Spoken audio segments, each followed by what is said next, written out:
बिस्मिल्लाहिर्रहमानिर्रहीम अस्सलाम वालेकुम नाज़रीन। आम आदमी अगर कोई करप्शन करता है तो उस करप्शन को इतना मायूब नहीं समझा जाता, क्योंकि उस आदमी ने करप्शन ना करने के कोई वादे वईद नहीं किए होते। उसने किसी को धोखा नहीं दिया होता, उसने किसी को ये नहीं कहा होता कि मैं कभी भी करप्शन नहीं करूंगा। लेकिन अगर कोई आदमी दिन रात मीडिया पर आकर ये दावे करे, ये वादे करे, ये लोगों को यकीन दहानियां करवाए कि वो करप्शन को ख़त्म करेगा, वो मदीना की रियासत को कायम करेगा, वो पाकिस्तान में इंसाफ कायम करेगा, वो अदल के निज़ाम को बेहतर करेगा, वो अदारों की परफॉर्मेंस को बेहतर करेगा, वो पुलिस को डीपोलिटिसाइज करेगा, वो करप्शन के तमाम जड़ें जो हैं उनको ख़त्म करेगा और वो कौम को यकीन दिलवाए कि मैं ना सिर्फ खुद पाक साफ हूँ बल्कि मैं तो मदीना की रियासत का दावेदार हूँ कि मैं उसको कायम करूँगा। और उसके झांसे में आवाम भी आ जाए, उलमा कराम भी ये कहकर उसके झांसे में आ जाएं कि इससे पहले तो माजी में किसी ने ये दावा नहीं किया, चलो कम से कम अपने कॉल से ये बात तो कर रहा है, फेल में भी ले आएगा। लेकिन फिर बदकिस्मती से नाज़रीन आपको ये पता चले कि वही आदमी करप्शन का बेताज बादशाह था। उस आदमी ने इतनी करप्शन की है कि पाकिस्तान के अंदर तो क्या, पाकिस्तान से बाहर भी उसकी जायदादें हैं। तो आप हैरान होंगे, परेशान होंगे, इसलिए क्योंकि आपके साथ धोखा हो गया है, आपके एतमाद को ठेस पहुंचा दिया गया है, आपको वहां धोखा दिया गया है जहां पर आपको ये कहकर बताया गया था कि मैं तो आपके लिए काम कर रहा हूं और दिन रात एक किए हुए हूं, मैं छुट्टी नहीं करता, मैं रात को भी काम करता हूं, मैं सुबह को भी काम करता हूं। लेकिन फिर आपको पता चले कि वो काम तो अपनी जेबें भरने के लिए हुआ है। तो फिर सोचें, आपके एतमाद को ना सिर्फ ठेस पहुंचा बल्कि आपने वो जो हक और का अलम बुलंद किया था वो हक का अलम भी ज़मीन बोस हो गया। नाज़रीन, मैं आपसे बात कर रहा हूँ इमरान नियाज़ी की। इमरान खान जो कि करप्शन के बेताज बादशाह हैं। नाज़रीन, इमरान नियाज़ी साहब की बीवी हैं पिंकी पीरनी, और पिंकी पीरनी की फ्रंट मैन थी फराह गोगी। और फराह गोगी की जायदाद 10 अरब से जायद कैसे मालियत की उन्होंने इमरान नियाज़ी के दौर में बनाई, ये एक बहुत बड़ा सवाल है। इतने बड़े पैमाने पर करप्शन हो रही थी कि आप अंदाजा लगाएं कि एक पिंकी पीरनी की फ्रंटमैन फराह गोगी की जायदाद की तफसीलात जो मैं आज आपके सामने रखने लगा हूं, उसमें 10 अरब से जायद के असासे उनके सामने आए हैं। और ये तमाम असासे इमरान नियाज़ी साहब के दौर के अंदर बने। आप हैरान होंगे। अब वो कैसे बनाती थी? वो उस्मान बुज़ार के जरिए से बनाती थी। आप ये जो आज अलीम खान बार बार कहते हैं कि डीसी का रेट 2 करोड़ पे था, जनाब कमिश्नर का रेट 3 करोड़ पे था, ये ऐसे ही नहीं कह देते। वो हकीकत में उस वक्त 3-3 माह के लिए ये डीसी अपॉइंट किए जाते थे और वो फराह गोगी साहिबा उनकी फ्रंट मैन थी और वो पैसे लिया करती थी। मैं आपके सामने ये जो होशरुबा इंकशाफात कर रहा हूँ, ये बड़ी मेहनत से रिसर्च करके आपके सामने हम डाटा रखने लगे हैं। मैं आपको बताता हूं कि फराह गोगी ने जितनी जायदादें बनाई हैं वो सारी की सारी जायदादें पाकिस्तान के 5 बड़े शहरों के अंदर बनाई हैं। लाहौर, रावलपिंडी, इस्लामाबाद, भावलपुर, गुजरांवाला। भावलपुर के अंदर इन्होंने 2020 के अंदर जो जायदाद खरीदी, मैं उसका आपको इवन डिटेल बताने लगा हूं कि वो किस खसरा नंबर की जायदाद है। आपके पास राइट है, ये पब्लिक के लिए वीडियो है, जाकर काउंटर चेक कर ले। 1306 से 1315 तक खसरा नंबर जो है वो जायदाद फराह गोगी की जायदाद है। इसी तरह से, और ये 2020 के अंदर खरीदी गई है। गुजरांवाला के अंदर 7397 खसरा नंबर की जायदाद फराह गोगी के नाम पर है।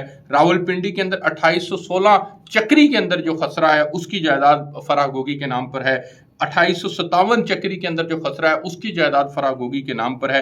लाहौर के अंदर ही 2021 के अंदर जो जायदादें खरीदी हैं, 1 कनाल का प्लॉट बहरिया टाउन के अंदर खरीदा, 15 कनाल का फार्म हाउस बेदिया रोड पर खरीदा गया, 153 ग्रीन पार्क खरीदा गया, 16 सी जहूर इलाही रोड पर मकान खरीदा गया, 7 मकान DHA के अंदर खरीदे गए हैं और 1 प्लॉट खरीदा गया है, 1 बहरिया टाउन के अंदर दुकान खरीदी गई है, 1 पोर्शे गाड़ी मोहतरमा के पास है और 2 V8 मोहतरमा के पास हैं। आगे सुने, ये कोई बहुत बड़ी रईस ज़ादी नहीं थी, इनके पास कोई बहुत बड़े खजाने नहीं थे, इनका बाप जो है वो कोई इंडस्ट्रियलिस्ट नहीं था जो इतना कुछ उनके पास होगा।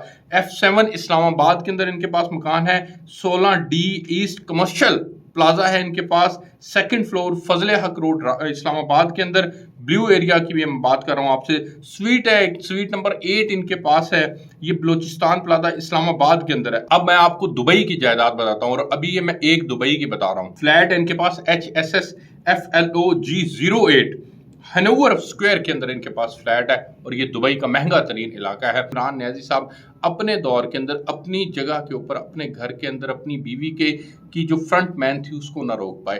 पंजाब में उन्होंने एक कठपुतली वजीर आला लगाया, उस कठपुतली वजीर आला ने 2-2.5 करोड़ 3 करोड़ तक एक DCAC के रेट रखे, और फिर वो 3 महीने के लिए थे, और फिर वो फराह गोगी के जरिए से पैसे वसूल किए जाते थे।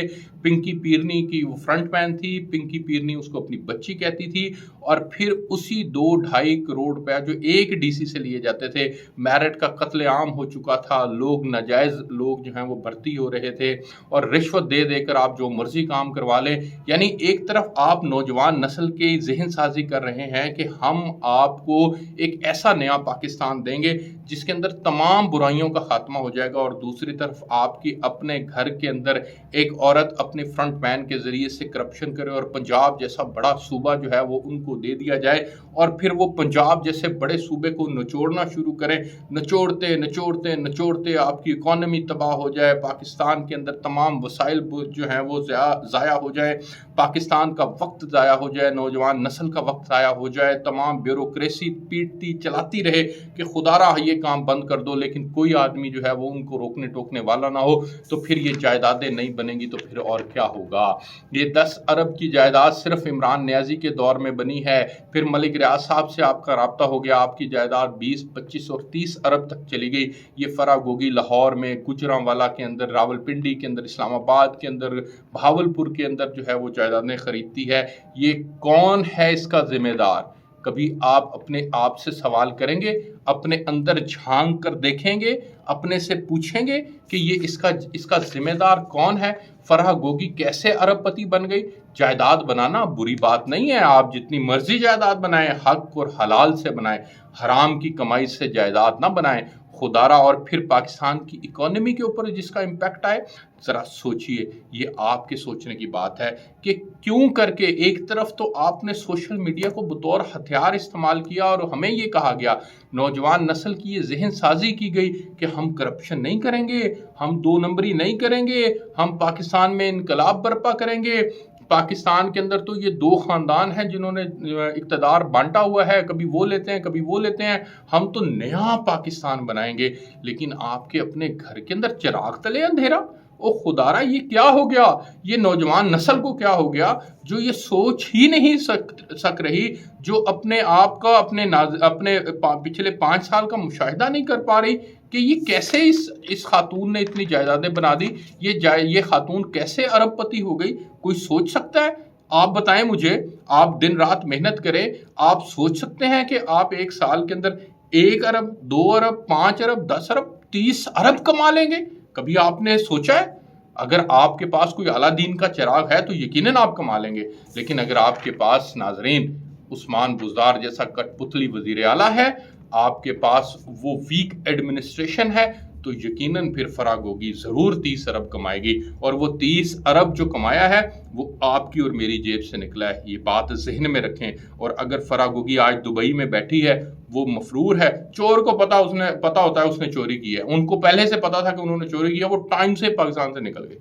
अब पाकिस्तानी हुकूमत अपना पूरा जोर लगा रही है उसको वापस लाने पे, लेकिन नहीं ला पा रहे। मैं चीफ जस्टिस ऑफ पाकिस्तान से मुतालबा करता हूँ कि खुदारा आप तो पाकिस्तान बनाने वालों में हैं, आपके वालिद साहब तो कायद-ए-आज़म मोहम्मद अली जिन्ना के साथी थे, आप 1 साल के लिए चीफ जस्टिस बने हैं। इस वक्त को इनकलाब बर्पा कर दें। इस वक्त के अंदर सिर्फ एक काम करें, जिसने पाकिस्तान के नौजवान नस्ल को ख़राब किया है, उसकी जहन साजी की है, उसको ना सिर्फ डीमोटिवेट किया बल्कि उसके अधूरे ख्वाबों को भी चकनाचूर किया, उसको कम से कम बेनकाब ज़रूर करें। और बेनकाब इस तरह करें कि इस फराह गोगी का एहतसाब करें, इससे मांगे मनी ट्रेल, इससे पूछें कि ये इसने कहाँ से पैसा कमाया।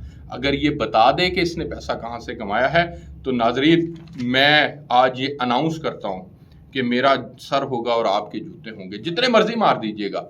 लेकिन अगर ये ना बता सकें تو پھر تو یقین جانیے یہ میرا مطالبہ کرنا بنتا ہے کہ پھر ہم کہیں کہ ان کو پکڑا جائے، ان فرنٹ مینوں کو پکڑا جائے۔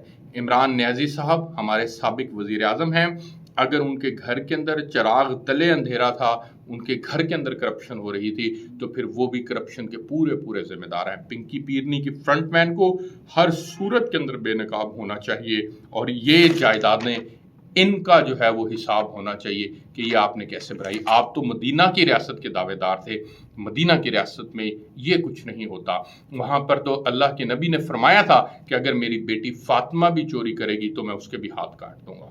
تو آپ تو اس مدینہ کی ریاست کے دعوے دار تھے۔ تو آج کے موجودہ دور کے میں حکمرانوں سے اپیل کرتا ہوں کہ خدارا اس ملک کی سمت کو درست کرنے کے لیے جو آپ نے اقدامات اٹھائے ہیں، ان میں ایک قدم یہ بھی کیجئے کہ کڑا احتساب کیجئے اور ان لوگوں کو بے نقاب کیجئے۔ اسی اپیل کے ساتھ میں آپ سے اجازت چاہوں گا، آپ سے پھر ملاقات ہوگی، تب تک کے لیے اللہ حافظ۔